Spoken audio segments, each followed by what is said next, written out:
Hello नमस्कार मेरे प्यारे साथियों, आप सभी का स्वागत है। जैसा कि आपको पता है कि एसएससी एमटीएस 2021 का डे भी स्टार्ट होने वाला है, डेट आ चुकी है। कल मैंने वीडियो में बताया था कि एसएससी एमटीएस 2021 का डे भी 10 से 15 मार्च के बीच में हो सकता है। वो मैंने पिछले साल के अनुसार बताया था कि जिस तरीके से पिछले साल हुआ था कि फाइनल रिजल्ट आने के 10 से 15 दिन बाद डे भी स्टार्ट हुआ था। तो उसके हिसाब से मैंने आपको कल बताया था, लेकिन एसएससी ने क्या किया कि जैसे मैंने वीडियो डाली थी उसके तुरंत बाद ही एक नोटिफिकेशन दिया कि 19 तारीख से ड्यू स्टार्ट हो रहे हैं। किसी रीजन के हो रहे हैं 19 से और किसी का 20 से स्टार्ट हो रहा है। तो मैं यहाँ पे आप आज बात करने वाला हूँ कि किस रीजन में किस डेट को डीवी है, और उसके अलावा डीवी के लिए कौन कौन से डॉक्यूमेंट्स ज़रूरी हैं, उन सभी के बारे में आज बात करने वाले हैं। तो ये बहुत इंपॉर्टेंट वीडियो है आपके लिए, इस वीडियो को लास्ट तक ज़रूर देखें और अपने सभी दोस्तों से शेयर करें। चलिए स्टार्ट करते हैं वीडियो को। तो जैसा कि आपको यहाँ पर दिख रहा होगा कि डीवी कब से स्टार्ट हो रहा है, 19 फरवरी 2023 से। यहाँ पे मैंने डेट लिखी हुई है 19 फरवरी 2023। इससे डॉक्यूमेंट वेरिफिकेशन आपका स्टार्ट हो रहा है। और अगर हम बात कर लें कौन कौन से रीजन में कौन कौन सी डेट को डीवी होगा, तो सबसे पहले हम सेंट्रल रीजन की बात करते हैं। तो जिसका भी सेंट्रल रीजन है उसका डॉक्यूमेंट वेरिफिकेशन 19 फरवरी से स्टार्ट हो रहा है और 5 मार्च तक ये चलेगा। ठीक है, 19 फरवरी से 5 मार्च तक। इसके बाद बात करते हैं MPR reason, Madhya Pradesh reason की। मध्य प्रदेश रीजन में 20 फरवरी से स्टार्ट होगा और 28 फरवरी तक चलेगा। वेस्टर्न रीजन की बात करें तो वेस्टर्न रीजन में 21 फरवरी से डॉक्यूमेंट वेरिफिकेशन स्टार्ट होगा और 24 फरवरी तक चलेगा। इसके बाद ईस्टर्न रीजन, ईस्टर्न रीजन में 21 फरवरी से स्टार्ट होगा और 3 मार्च तक चलेगा ये। नॉर्थ वेस्ट रीजन, इसमें 21 फरवरी से स्टार्ट होगा और 22 फरवरी तक डॉक्यूमेंट वेरिफिकेशन आपका होगा। इसके बाद बात करते हैं एनआर रीजन की। तो एनआर रीजन में बात कर लेते हैं, 20 फरवरी को डॉक्यूमेंट वेरिफिकेशन होगा। 1 डे में ये डॉक्यूमेंट वेरिफिकेशन आपका हो जाएगा। जितने भी कैंडिडेट होंगे सभी का एक ही दिन में डॉक्यूमेंट वेरिफिकेशन हो जाएगा। और आप ये देखें कि आपका डॉक्यूमेंट वेरिफिकेशन कहाँ होना है। डॉक्यूमेंट वेरिफिकेशन का एडमिट कार्ड आएगा, उसके अनुसार जहाँ भी आपका डॉक्यूमेंट वेरिफिकेशन होगा वहाँ तय समय से पहले आप पहुँच जाएँ। जिसका दूर है वो ट्रेन का टिकट करा लें और अपने सुनिश्चित कर ले कि आप समय से पहले वहाँ पर पहुँच जाएँ। क्योंकि ये इसके लिए फिर से आपको कोई डेट नहीं दी गई है। नोटिफिकेशन में कहा गया है कि फिर से कोई डेट नहीं दी जाएगी। जिस डेट में आपका डीवी है उसी डेट को आपका डीवी होगा, उसके बाद डीवी नहीं होगा। तो अब बात करते हैं कौन कौन से डॉक्यूमेंट आपके लिए ज़रूरी हैं। तो देखिए यहाँ पे मैंने आपके लिए लिख रखे हैं। सबसे पहले तो 10th की मार्कशीट, 10th की मार्कशीट और सर्टिफिकेट आपके लिए बहुत ज़रूरी है, क्योंकि ये तो आपका क्या कहते हैं कि मिनिमम क्वालिफ़िकेशन रखी गई थी एसएससी के द्वारा एमटीएस के लिए कि 10th पास होना चाहिए। तो 10th की मार्कशीट और सर्टिफिकेट आपको चाहिए। इसके अलावा 12th की मार्कशीट चाहिए, अगर आपके पास है। ये ऑप्शनल है क्योंकि इसमें मिनिमम क्वालिफ़िकेशन 10th मांगी गई है। तो 10th के बेस पे ही आपका यहाँ पे सिलेक्शन होगा। लेवल 1 की जॉब है ये 1800 ग्रेड 1900 ग्रेड पे की, सॉरी 1800 ग्रेड पे की जॉब है ये लेवल 1 की। 1800 ग्रेड पे की आपकी जॉब है लेवल 1 की। तो इसमें आपको 10th की रिक्वायरमेंट होती है। इसके अलावा अगर आपके पास 12th की मार्कशीट है तो उसे भी लगाइए।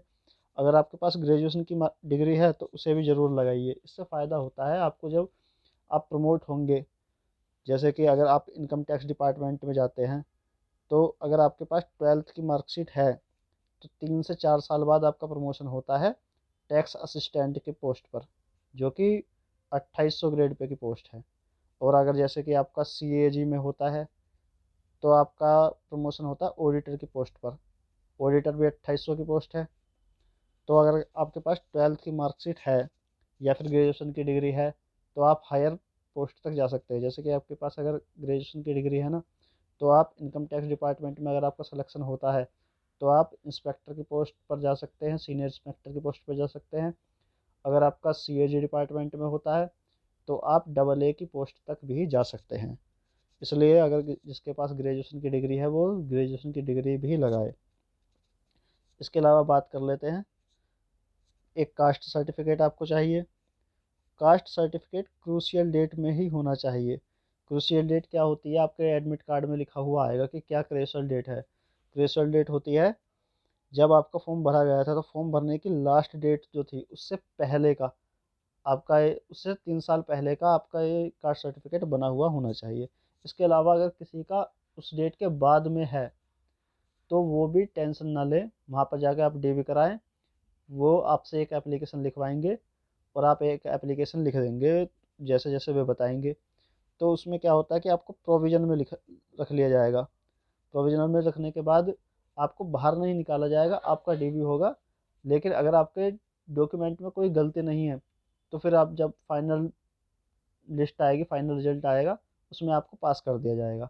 उसमें एक तरीके से चेक किया जाएगा कि अगर इनके डॉक्यूमेंट में कोई गलती नहीं है कास्ट सर्टिफिकेट में, तो आपको रख लिया जाएगा। और अदरवाइज आपके उसमें अगर कोई मिस्टेक है, कोई गलती है, तब बाहर कर दिया जाएगा। वैसे कोई बाहर होता नहीं है। अब ये एक तरीके पहले हो जाते थे, पहले कर देते हैं कि अब ये प्रोविजनल में रख लेते हैं और आपको कोई प्रॉब्लम नहीं होने वाली इससे। इसके अलावा आपके पास ईडब्ल्यूएस का सर्टिफिकेट होना चाहिए जो कैंडिडेट ईडब्ल्यूएस कैटेगरी से हैं। इसके अलावा एक आधार कार्ड, पैन कार्ड, 2 फ़ोटो ये होने चाहिए। इसके अलावा एनओसी। एनओसी क्या है, जो भी कैंडिडेट पहले से ही किसी government, state government, central government या पीएसयू में, पीएसयू सेक्टर पब्लिक सेक्टर की जो यूनिट्स होती हैं उनमें जॉब कर रहे हैं तो उनके लिए एनओसी की ज़रूरत है। जो नहीं कर रहे हैं उनके लिए ज़रूरी नहीं है। अगर किसी के पास नहीं भी है तो वो क्या करें, एक एफिडेविट बनवा के लेके जाएं कि मैं इस डिपार्टमेंट में जॉब कर रहा हूँ और मुझे वहाँ से एनओसी नहीं मिली है, ऐसा कुछ भी लिख दें तो वो भी तुम्हारी एक्सेप्ट होगी। और उसको तभी दें जब वे लोग मांगें। अगर वो लोग नहीं मांगते हैं तो ना दें। इसके अलावा अगर आपके डॉक्यूमेंट में कोई भी मिस्टेक है, नाम में, फादर नेम में किसी भी तरह की कोई मिस्टेक है तो एफिडेविट बनवा कर ज़रूर लेके जाएं। 50 रुपये का एक स्टाम्प पेपर पर आप एफिडेविट बनवाएं और उसे लेकर ज़रूर जाएं। जैसे कोई मिस्टेक होती है वे आपसे कहते हैं तो आप तुरंत एफिडेविट उनको सबमिट करा दें। उससे आपका वहीं के वहीं ठीक हो जाएगा और बाद में कोई गलती नहीं होगी। अब आगे चलते हैं। देखिए, जब भी आपका डीबी होगा उससे टाइम से पहले ही आप वहाँ पहुँच जाएं। आपको अलग अलग शिफ्ट में डीबी कराया जाएगा और जब डीबी होगा तो उस सेम डे पे डीबी अगर आप पहुँच जाते हो, टाइम से पहुँच जाते हो तो डीबी में आसानी होगी। अगर आप लेट पहुँचते हो तो डीबी में आपको परेशानी हो सकती है। या आप सोचें कि अगर हमारा डीबी 23 फरवरी को है, अगर हम 24 को चले जाएं तो हो जाएगा।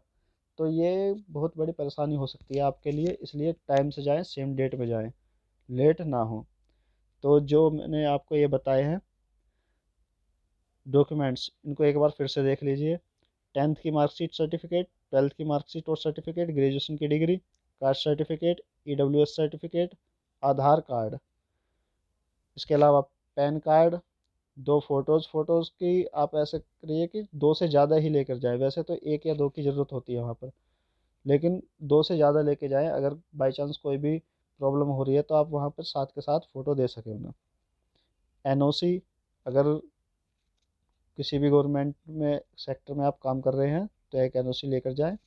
एफिडेविट, अगर कोई गलती है डॉक्यूमेंट में तो एफिडेविट भी लेके जाएं। इसके अलावा इन सभी डॉक्यूमेंट की 3-3 आप सेट फ़ोटोकॉपी के लेके जाएंगे।